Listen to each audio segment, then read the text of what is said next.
नमस्कार मित्रों, मैं विष्णु धनगर, गांव दुधलाई से, चंबल की धरती, नीमच जिला, रामपुरा से। रामपुरा के पास मेरा गांव है, आत्री माता का गांव है। और आज मैं आप सबको बताने जा रहा हूं कि सावन के महीने में हर गांव में, हर शहर में कहीं ना कहीं मंदिरों में रामायण पाठ या गीता पाठ चलता है। अभी सावन चल रहा है तो कई मंदिरों में चल रहा है ऐसे गीता पाठ या फिर रामायण पाठ।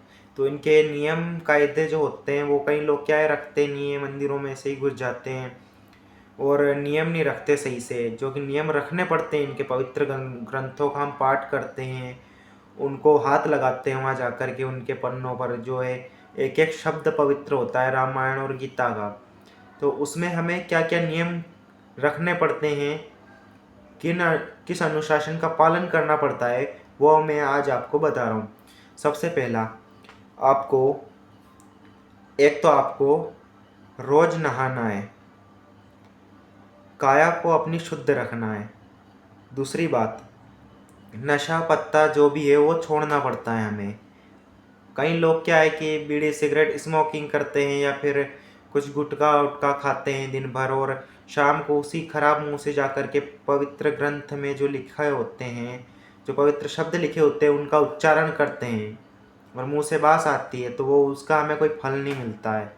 तो उसका हमें पालन करना पड़ता है। रोज़ सुबह उठ करके ब्रश करना पड़ता है, अपने मुंह की गंदगी, अपने तन की गंदगी और मन की गंदगी साफ करनी पड़ती है। और जब हम सवा महीने, एक महीने चलता है सावन में ये जो पाठ चलता है हर मंदिर में, हर गांव में, गीता पाठ या रामायण पाठ, उस समय हमें संसार की जो ये टेंशन वेंशन होती है, कई लोगों को दौलत वोलत का चक्कर होता है कि कमाना मिलना, वो सब हमें छोड़ना पड़ता है उस टाइम पर सभी। और हमें एक ही चीज़ में ध्यान देना पड़ता है कि हाँ आज वो है, उसी का मतलब मन में रहना चाहिए। हाँ रामायण है, गीता है, क्या पढ़ा वही मन में रहना चाहिए। और कोई भी किसी के प्रति द्वेष की भावना नहीं होनी चाहिए। एक महीना इतना मतलब अपने आप पर संयम रखना पड़ता है, अपने मन मस्तिष्क पर। एक तो रोज़ नहाना है, दूसरा नशा पत्ता नहीं करना है, रोज़ ब्रश करना है। और अगर आप सुबह नहाए हैं और शाम को मंदिर में रामायण पाठ चल रहा है तो आपको शाम को नहा कर जाना है रोज़। सुबह नहीं नहाएंगे आप तो भी चलेगा, शाम को नहाना है और शाम को ब्रश करके जाना है। ये अपने को बातें ध्यान रखनी है और ये ध्यान रखने के लायक है। और इतना हमको नियम का पालन करना पड़ता है। और कई लोग क्या है कि एक बात और कि ये जो चौपाइयाँ होती हैं इनको पढ़ने में तकलीफ होती है। दोहे होते हैं उनको पढ़ने में और चौपाइयाँ पढ़ने में तकलीफ होती है। चौपाइयाँ में तो कम होती है, उनमें विराम चिन्ह लगा होता है, तो वहाँ पे हमें सांस लेना है। जो कि कई लोग क्या करते हैं, विराम चिन्ह को भूल करके सीधे पढ़ते जाते हैं, तो वो हमको नहीं करना है। एक और जानकारी है, जैसा कि मैं अभी बता देता हूँ, मेरे पास में दूसरा फ़ोन में भी बिल्कुल वही रामचरितमानस जो रामायण है वह आपको मिल जाएगी। फ़ोन में भी रामचरितमानस रामायण आपको मिल जाएगी। तो इसमें मैं आपको बता देता हूँ, दोहा पढ़ के बताता हूँ मैं अभी। ये देख सकते हैं, ये दोहा, ये रामायण है, पेज नंबर 30 का पढ़ रहा हूँ मैं एक दोहा। कभी तो विवेक एक नहीं मोरे, सत्य कहूँ लिखी कागत कोरे। अर्थात इनमें से काव्य संबंधी एक भी बात का ज्ञान इनमें नहीं है, यह मैं कोरे कागज पर लिखकर शपथ पूर्वक सत्य सत्य कहता हूँ। मतलब इसमें काव्य संबंधित कोई भी बात का ज्ञान मुझ में नहीं है, यह मैं कोरे कागज पर सत्य सत्य लिख करके बताता हूँ। कि मतलब कि काव्य संबंधित कोई भी ज्ञान मतलब इसमें नहीं है। कवि बोल रहा है, जिसने ये लिखा है उसके कहने का अर्थ यह बनता है जो मैंने आपके सामने अभी पढ़ा है। और अब ये मैंने पढ़ी थी चौपाई, अब मैं आपको दोहा पढ़ के बताता हूँ। जो दोहे में, इसमें क्या है कि विराम चिन्ह जो लगा होता है बीच में, ये आप चौपाइयों के बीच में सही से दिख नहीं रहा है, नहीं दिख रहा है,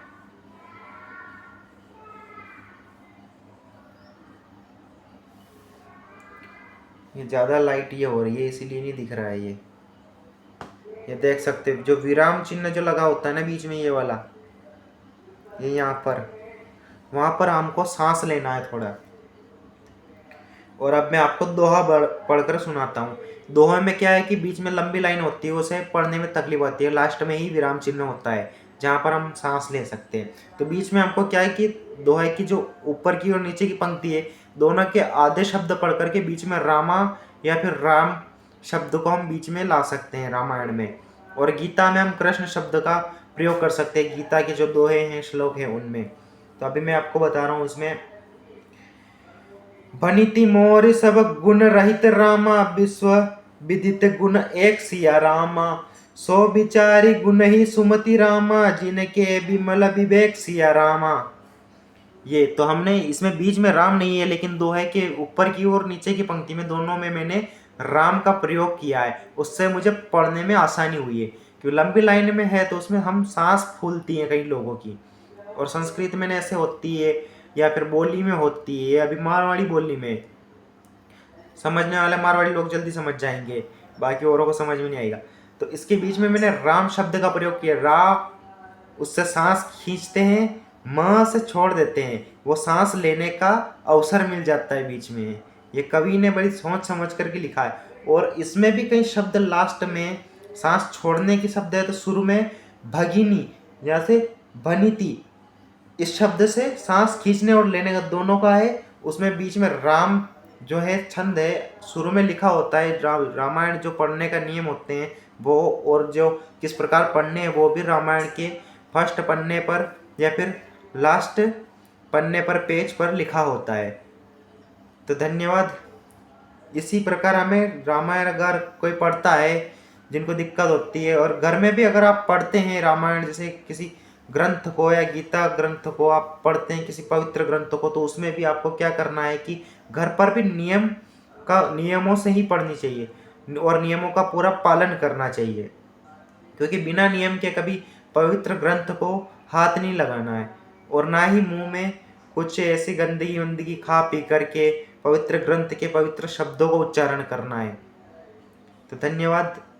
आज यहीं तक जो भी मेरे को जानकारी थी वो मैंने आपको बता दी। धन्यवाद। कल मिलेंगे। और मेरी जानकारी अच्छी लगी हो तो लाइक कर देना, और मेरे चैनल काला जय श्रीदेव गोरा को सब्सक्राइब कर लेना, और ये वीडियो उसे शेयर कर देना जो आपके गांव में रोज रामायण पाठ करता है मंदिर में जा कर के अभी सावन में। धन्यवाद। मिलते हैं अगले वीडियो में। और अगर आप चाहते हैं कि मैं अगले वीडियो भी ऐसे ही कुछ धार्मिक जानकारी या कुछ अच्छी जानकारी दे करके बनाऊं, लोगों तक अच्छी जानकारियां पहुंचाऊं, तो मेरे वीडियो पे सपोर्ट किया करो और मेरे चैनल काला जय श्रीदेव गोरा को आगे बढ़ाने में मेरी मदद करो। धन्यवाद। आज का वीडियो यहीं तक था। मिलेंगे अगले वीडियो में। जय सिया राम, जय श्रीदेव, जय हिंद, जय भारत, जय माँ भारती। ठीक है।